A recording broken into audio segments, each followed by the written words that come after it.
मी एक डॉक्टर आहे. संक्रांतच्या सणामुळे सगळे गावी गेले.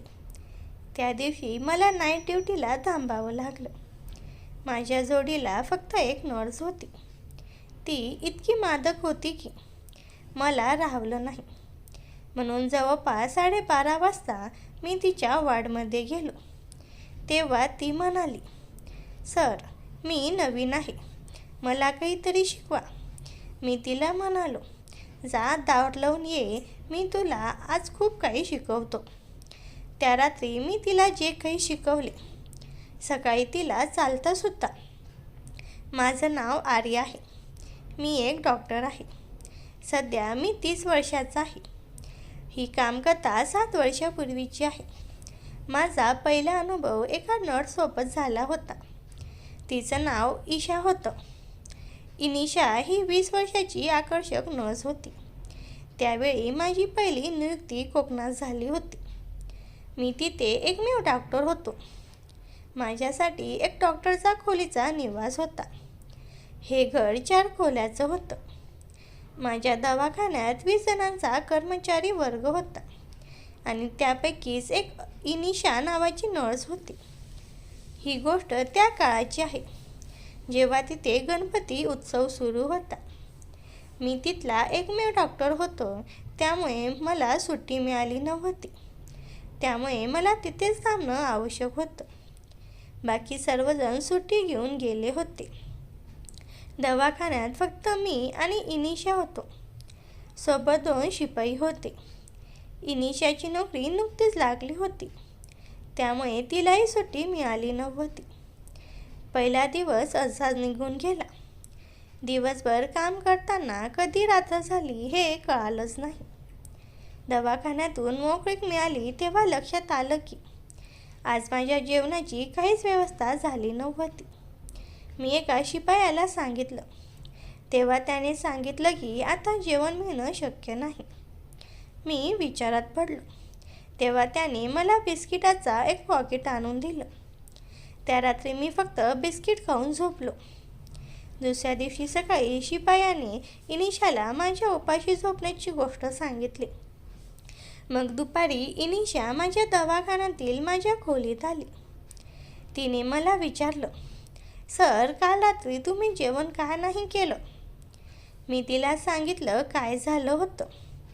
तिने म्हणाली, "आज रात्री मी तुमच्यासाठी जेवण बनवेन." मी ठीक आहे म्हणालो. तिने मला तिच्या खोलीवर जेवणासाठी यायला सांगितलं. मी तिला म्हणालो, "नाही, मी तिथे येऊ शकणार नाही. यामुळे लोक चुकीचा विचार करतील." तिलाही माझी विचारसरणी आवडली.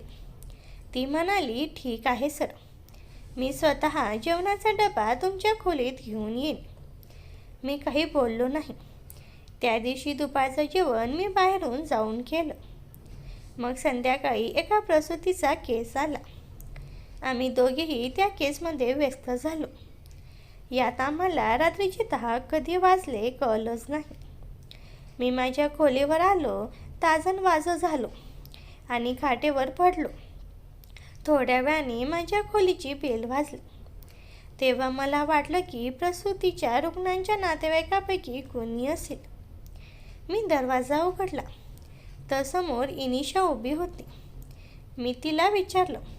तेव्हा ती म्हणाली, "जेवण घेऊन येऊ का?" मी बाहेर डोकावून पाहिलं तर सर्वत्र अंधार होता. मी तिला हो म्हणालो. ती तिच्या खोलीवर जेवणाचा डबा आणायला गेली. मी पुन्हा माझ्या शयनकक्षात घेऊन पडलो. साधारण 15 मिनिटांनी ती जेवणाचा डबा घेऊन आली. मी तिला आत बोलावलं आणि खोलीचा दरवाजा बंद केला. तिने माझ्यासाठी जेवण लावलं. तेव्हा मी तिलाही जेवणासाठी सांगितलं. ती म्हणाली, "तुम्ही जेवा, मी नंतर खाईन." मी म्हणालो, "नाही, तू खाणार नाहीस तर मीही खाणार नाही." ती म्हणाली, "कुणी आलं तर मला जावं लागेल." मी म्हणालो, "सर्व झोपलेत, आता कोणी येणार नाही." ती नकार देऊ लागली, पण मी जबरदस्तीने तिला जेवण खायला लावलं. ती जेवायला लागली. आम्ही दोघांनी मिळून जेवण संपवलं. जेवणानंतर इनिशा माझ्या स्वयंपाकघरात गेली आणि भांडी साफ करायला लागली. मी तिला म्हणालो, तू राहू दे, मी साफ करेन. ती काही बोलली नाही, फक्त भांडी साफ करत राहिली. मी तिच्या खांद्यावर हात ठेवून पुन्हा नकार दिला. या गडबडीत मी तिला 2-3 वेळा स्पर्श केला. या दरम्यान काय झालं माहीत नाही. मी तिचा खांदा जोरात चोळला. तेव्हाच अचानक ती वळून माझ्या मिठीत आली. यामुळे आम्ही दोघे इतके जवळ आलो की मला काहीच कळलं नाही की हे काय झालं. मी तिच्यापासून वेगळं होऊन बाहेर आलो आणि माझ्या शयनकक्षात गेलो. माझ्या मागे तीही माझ्या खोलीत आली. ती थोडी घाबरलेली दिसत होती. तिचे श्वास जोरात चालले होते. मी तिला पाहायला लागलो. मला तिच्यावर प्रेम येऊ लागले. तिने माझ्या डोळ्यात पाहिलं आणि लाजत म्हणाली, मी आता निघते. तिच्या स्पर्शाने मी गरम झालो होतो. माझा मूड अनुभव द्यायचा होऊ लागला होता. तिचं बोलणं ऐकून मी विचार केला की जरी आज गेली तर पुन्हा हाताला लागणार नाही. तेव्हा तिने पुन्हा एकदा निघण्याचा सांगितलं आणि निघायला लागली. मी समजलो की ती माझा इशारा आणि हेतू जाणून घ्यायला उत्सुक आहे. मी तिचा हात पकडला आणि तिला माझ्याकडे ओढलं. मी तिला ओढताच ती माझ्यावर पडली. तिचं एक व्यक्तिमत्व माझ्या हातात आलं. मी तिचं व्यक्तिमत्व हळूच दाबलं. तिने एक लांब श्वास घेतला. तिनेही माझ्यापासून वेगळं होण्याचा प्रयत्न केला नाही. मी तिला आणखी जोरात पकडलं. तेव्हा तिचे ओठ माझ्या ओठांसमोर आले. पुढच्या क्षणी मी तिच्या ओठांवर माझे ओठ ठेवले आणि तिला पापी द्यायला लागलो. ती आता माझ्यापासून सुटण्याचा प्रयत्न करू लागली, पण मी तिला जोरात पकडलं होतं. मी एका हाताने तिचं व्यक्तिमत्व दाबत होतो. मग हळूहळू तीही माझी साथ देऊ लागली. आता मी तिचा गाऊन हळूहळू खालून वर करत बाजूला केला. ती फक्त आतल्या अंतर्वस्त्रात माझ्यासमोर खूपच आकर्षित दिसत होती. मी तिला एकटक पाहत राहिलो. ती इतकी मस्त दिसत होती, जणू काही अप्सरा माझ्यासमोर उभी आहे. मग मी तिच्या व्यक्तिमत्वांना दाबायला सुरुवात केली आणि सतत तिला चुंबनही देत होतो. ती खूप जोरात आवाज करत होती. मी तिची राहिलेली कवर पण काढली आणि आता माझ्यासमोर तिचे दोन्ही व्यक्तिमत्व मोकळे झाले. मी वेळ न दडवता तिचे व्यक्तिमत्वांना तोंडाने सुंदर वेळचा अनुभव द्यायला लागलो. ती आता आणखी तडफडू लागली. तिने स्वतःला पूर्णपणे मोकळं सोडलं होतं. मी उठलो आणि माझे कपडे बाजूला केले. ती लाजत तिचं तोंड लपवत कळवत होती. कपडे बाजूला केल्यानंतर मी पुन्हा तिच्या व्यक्तिमत्व स्पर्श करायला लागलो. ती फक्त गरम आणि कामुक शिस्काऱ्या घेत होती. मी जेव्हा माझे कपडे बाजूला केले तेव्हा मला जाणवलं की इनिशा केवळ लाजत नव्हती, तर तिच्या नजरेत एक वेगळीच तडप होती. तिचं ते अर्धवट झाकलेलं शरीर आणि दिव्याच्या मंद प्रकाशात चमकणारी तिची गोरी त्वचा मला अधिकच वेड लावत होती. मी तिला पुन्हा तिच्या जवळ गेलो आणि तिला हळूच बेडवर झोपवलं. ती पूर्णपणे निवांत झाली होती. तिचे ते आकर्षक व्यक्तिमत्व आता माझ्या स्पर्शासाठी आसुरलेले होते. मी माझ्या हाताने तिच्या कमरेवरून स्पर्श करायला सुरुवात केली. तेव्हा तिच्या अंगावर शहारे आले. तिने तिचे डोळे घट्ट मिटून घेतले होते आणि ती फक्त माझ्या स्पर्शाचा आनंद घेत होती. मी तिच्या मानेवर आणि कानाच्या मागे हळूवार चुंबन घ्यायला सुरुवात केली. तेव्हा ती कामुक आवाजात म्हणाली, सर, कुणी येईल का? पण त्या आवाजात भीतीपेक्षा जास्त ओढ होती. मी तिला जवळ घेत हळूच म्हणालो, कुणीही येणार नाही, फक्त तू आणि मी आहोत. माझ्या हाताने आता तिच्या शरीराचा ताबा घेतला होता. मी तिची उरलेली वस्त्रेही हळूवारपणे दूर केली. आता ती माझ्यासमोर निसर्गाच्या सुंदर रूपासारखी पूर्णपणे मोकळी होती. तिच्या शरीराचा सुगंध आणि कोकणच्या त्या पावसाळी रात्रीचा गारवा यामुळे वातावरण अधिकच मादकता भरली होती. मी तिच्या ओठांपासून सुरुवात करून हळूहळू खाली उतरलो. तिचे ते उबदार श्वास माझ्या चेहऱ्याला स्पर्श करत होते. जेव्हा मी तिच्या नाजूक भागांना स्पर्श केला तेव्हा तिने जोरात शिसकारी घेतली आणि माझी केस आपल्या हाताने घट्ट पकडली. ती आता पूर्णपणे माझ्या प्रेमात आणि कामात बुडाली होती. तिच्या त्या शिसकाऱ्यांनी माझ्या मनातली आग अधिकच भडकवली होती. इनिशा आता पूर्णपणे माझ्या नियंत्रणात होती, पण त्याहूनही जास्त ती स्वतःच्या भावनांच्या आहारी गेली होती. तिने तिचे पाय थोडे सावरले तेव्हा मी हळूच तिच्या मांड्यावरून हात फिरवायला सुरुवात केली. तिची त्वचा एखाद्या रेशमासारखी मऊ होती. माझ्या स्पर्शाने ती पुन्हा एकदा शारली आणि तिने तिची कंबर थोडी वर उचलली. मी आता तिच्या शरीराच्या मध्यभागी माझं लक्ष केंद्रित केलं. तिचं ते मोकळं झालेलं शरीर एखाद्या नक्षीदार शिल्पासारखं दिसत होतं. मी तिच्या नाजुकावर जेव्हा माझा हात ठेवला तेव्हा तिने एक दीर्घ श्वास सोडला आणि माझे खांदे नखाने ओरबाडले. तिच्या तोंडून निघणारे ते हळू शब्द आणि तिचा तो मादक आवाज मला अधिकच उत्तेजित करत होता. मी हळूहळू खाली सरकलो आणि तिच्या पायांच्या मधल्या त्या ओल्या आणि उबदार जागेला माझा जिभेचा स्पर्श दिला. पुढच्या क्षणी इनिशा जणू हवेत तरंगायला लागली. तिने बेडशीट हाताने घट्ट आवून धरली होती. तिचा तो थरथरणारा देह आणि डोळ्यातली ती धुंदी पाहून मला जाणीव झाली की ही रात्र आमच्या दोघांसाठीही किती खास आहे. ती वारंवार आर्य सर आहा खूप छान वाटते असं पुटपुटत होती. काही वेळाने मी तिच्यावर पुन्हा एकदा आलो. आमची दोन्ही शरीर आता घामाने भिजली होती. मी तिचे दोन्ही हात पकडले आणि तिच्या डोळ्यात पाहिलं. तिच्या नजरेत आता फक्त समर्पण होतं. मी हळूवारपणे तिला आपल्या सामावून घेण्याचा प्रयत्न केला. सुरुवातीला तिने थोडासा प्रतिकार केला, पण पुढच्या क्षणी ती त्या आनंदात वाहून गेली. कोकणातल्या त्या शांत रात्रीत फक्त आमच्या श्वासांचा आणि बेडच्या आवाजांचा घुमूट ऐकू येत होता. आम्ही दोघेही त्या एका लयीत वाहत होतो. कधी ती माझ्यावर अधिराज्य गाजवत होती, तर कधी मी तिला माझ्या मिठीत कैद करत होतो. जवळजवळ तासभर आमचा हा खेळ सुरू झाला. शेवटी एका सर्वोच्च क्षणी आम्ही दोघेही एकमेकांना घट्ट मिठी मारून शांत झालो. तिचे केस माझ्या चेहऱ्यावर विखुरलेले होते आणि तिचा तो गरम श्वास माझ्या मानेवर आदळत होता. काही वेळ आम्ही तशीच पडून राहिलो. बाहेर पाऊस पडायला लागला होता, ज्याचा आवाज त्या शांततेस खूपच मोहक वाटत होता.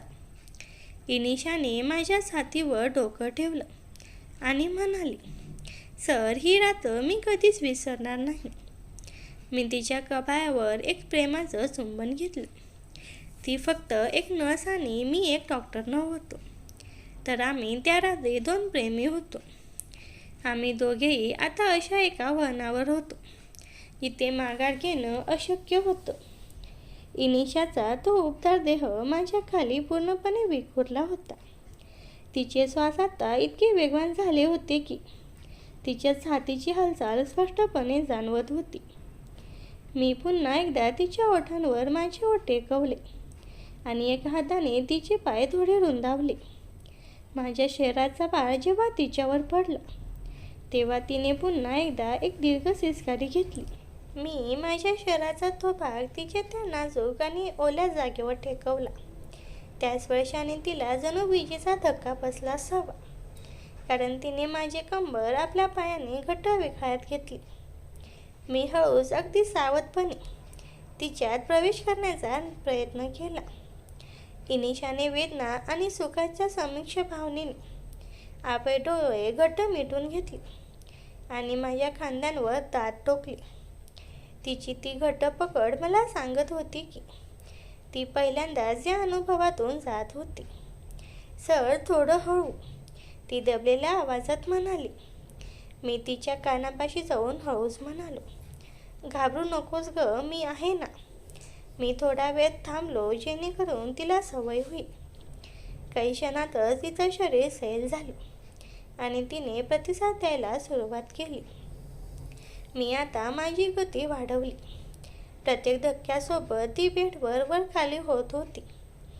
आमचे शरीर घामाने चिंब झाली होती, ज्यामुळे एकमेकांना होणारा स्पर्श अधिकच निळसटा आणि मादक झाला होता. तिच्या शरीराचा प्रत्येक अवयव माझ्या लयीत साथ देत होता. तिने तिचे हात माझ्या पाठीवरून फिरवत मला स्वतःकडे ओढले.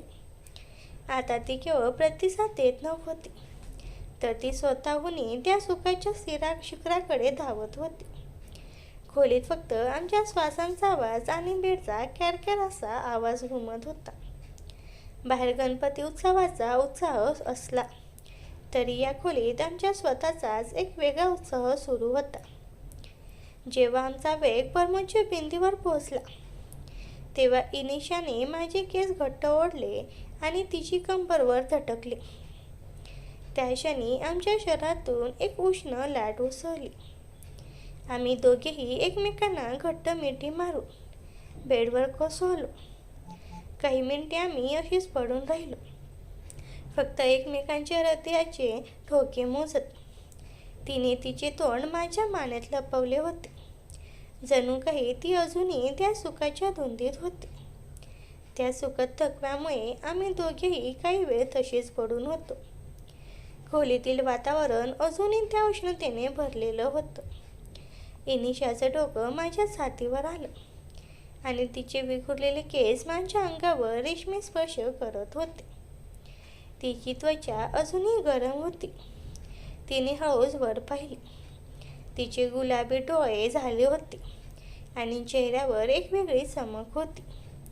तिने माझ्याकडे बघून एक लढीवाळ हास्य केलं आणि म्हणाली, "सर, आता बस. मला आता चालतंही येणं कठीण होईल." तिचं हे बोलणं ऐकून मी तिला अधिक जवळ ओढलं. मी तिच्या कानाशी जाऊन कुजबुजलो, "अजून रात्र खूप मोठी आहे इनिशा." माझ्या या शब्दाने ती पुन्हा एकदा शहारली. मी पुन्हा एकदा तिला माझ्या खाली घेतले. यावेळी ती आधीपेक्षा जास्त मोकळी झाली होती. तिने स्वतःहून माझे हात पकडून तिच्या शरीराच्या त्या खास भागांवर ठेवले. मी तिच्या मादक शरीराचा पुन्हा एकदा आस्वाद घ्यायला सुरुवात केली.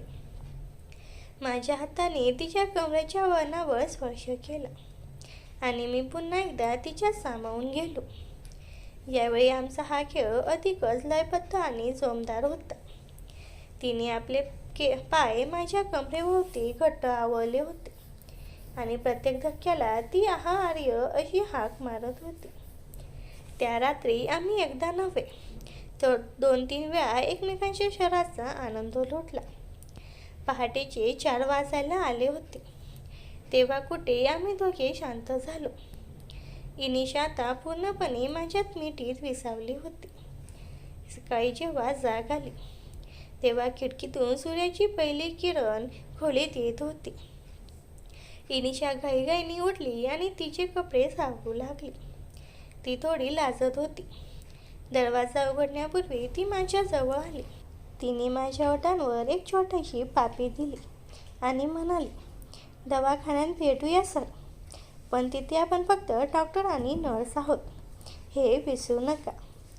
ती तिथून निघून गेली, पण माझ्या खोलीत अजूनही तिचा सुगंध दरवळत होता. तो गणपती उत्सव माझ्या आयुष्यातील सर्वात अविस्मरणीय काळ ठरला होता. त्या दिवसापासून आमच्यातलं नातं अधिक घट्ट झालं. या दवाखान्याच्या भिंतीच्या आत एक गुपित बनून राहिलं. त्या रात्रीनंतर मला वाटलं होतं की इनिशा आणि माझं नातं आता कायमचं घट्ट झालं आहे. पण माझं हे सुख फार काळ टिकणार नव्हतं. काही दिवसानंतर आमच्या दवाखान्यात जिल्हा रुग्णालयातून एक सिनियर डॉक्टरची नियुक्ती झाली, ज्याचं नाव डॉक्टर विनायक होतं. डॉक्टर विनायक हे 50 वर्षाचे होते, पण त्यांचं वजन आणि अधिकार खूप मोठा होता. हळूहळू माझ्या लक्षात आलं की इनिशाचं माझ्याकडे दुर्लक्ष होऊ लागलं आहे. ती आता रात्री माझ्यासाठी डबा आणण्याऐवजी डॉक्टर विनायक यांच्या केबिनमध्ये जास्त वेळ घालवू लागली होती. मी तिला विचारण्याचा प्रयत्न केला तेव्हा ती म्हणाली, "सर, ते सिनियर आहेत त्यांच्याकडून मला काम शिकायचं आहे. पण तिचे डोळे काहीतरी वेगळं सांगत होते. एके दिवशी रात्री मी काही महत्त्वाच्या कामासाठी दवाखान्यात गेलो. तेव्हा डॉक्टर विनायक त्यांच्या केबिनमधून हसण्याचे आणि कुजबुजण्याचे आवाज येत होते. मी खिडकीतून डोकावून पाहिलं तर माझं काळीजच फाटलं. ज्या इनिशाला मी माझी मानली होती तीच इनिशा डॉक्टर विनायक यांच्या मिठीत बसली होती. ती त्यांच्याशी अगदी तशाच मादक गप्पा मारत होती जशा तिने माझ्याशी मारल्या होत्या. पण खरी खेळी तर पुढेच होती. दुसऱ्या दिवशी सकाळी पूर्ण दवाखान्यात एकच चर्चा सुरू झाली. डॉक्टर विनायक यांनी सर्वांसमोर मला बोलावलं आणि माझ्यावर अतिशय खालच्या थराचे आरोप केले. इनिशा तिथे रडत उभी होती.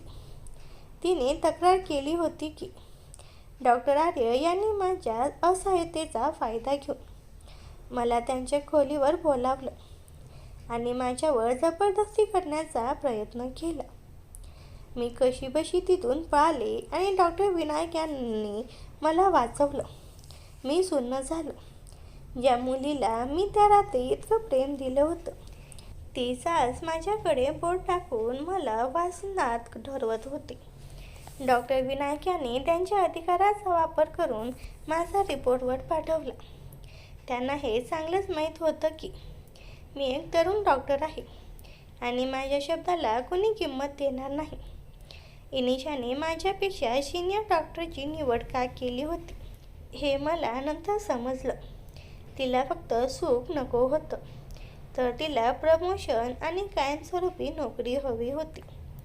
डॉक्टर विनायक यांनी तिला परमनंट करण्याचं आश्वासन दिलं होतं आणि त्या बदल्यात तिने मला बदनाम करून रस्त्यातून बाजूला काढलं. दवाखान्यातले ते कर्मचारी जे कालपर्यंत माझा आदर करायचे आज माझ्याकडे बघून थुंकत होते. माझ्या आयुष्यातील तो पहिला अनुभव इतका कडू असेल असं मला वाटलं नव्हतं.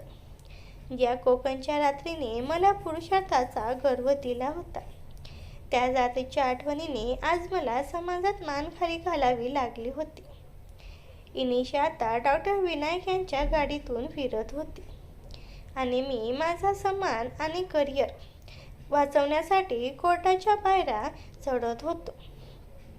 एका सुंदर नरच्या जाळ्यात फसल्याची ही किंमत मी आजही चुकवत आहे. पुढील पाऊल या अपमानाचा बदला घेण्यासाठी आर्य कोणता पाऊल उचलतो, त्यांनी इनिशाचा बदला कसा घेतला आणि कसं त्या दोघांना आपल्या बोटांवर नाचवतो हे जाणून घ्यायचं असेल तर कमेंटमध्ये भाग 2 लिहा आणि चॅनलला सबस्क्राईब करून ठेवा. जर 10 कमेंट आले तर पुढचा भाग लगेचच येईल. धन्यवाद.